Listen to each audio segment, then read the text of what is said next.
Hi guys, నేను మీ బాయ్లాగ్. ఈరోజు day 3 అనమాట. We are going to Mana. అక్కడ నుంచి 10 వెళ్తున్నాం.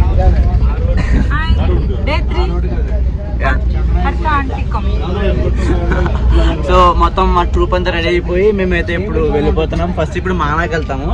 అక్కడ నుంచి వెళ్ళి పుష్కర స్నానం చేసి మళ్ళీ అక్కడ అనే ప్లేస్ అని విజిట్ చేస్తాము.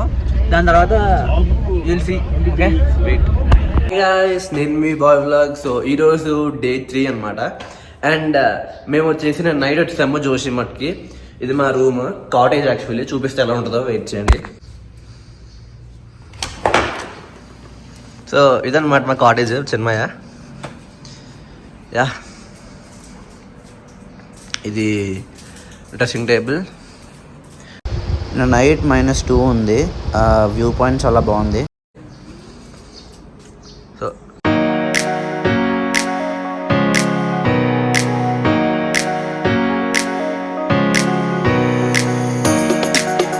జ్యోతిమఠ్ నుంచి మానా విలేజ్కి వెళ్తున్నాను. అక్కడ సరస్వతి పుష్కర స్నానం చేసి బద్రీనాథ్కి అక్కడ నుంచి 2 కిలోమీటర్లు. సో అక్కడ ఫస్ట్ మేము ఏం చేసామంటే వెళ్ళి సరస్వతీదేవి గుడి దర్శనం చేసుకున్నాను. ఆ వెనకాల ఉన్నది సరస్వతి నది అనమాట. అక్కడ నుంచే పారుతుంది. ఇది సరస్వతి దేవి నది. చూడండి ఎంత బాగుందో. ఇక్కడ జస్ట్ 1 km ఉంటుంది ఈ నది కనిపిస్తుంది. దాని తర్వాత అలకనంద నదితో కలిసిపోద్ది అనమాట. అది అయిన తర్వాత మేము బద్రీనాథ్ వెళ్ళిపోయాం. బద్రీనాథ్ ఇది దూరం నుంచి తీసాము. జస్ట్ 2 km అంతే బద్రీనాథ్కి మానా నుంచి.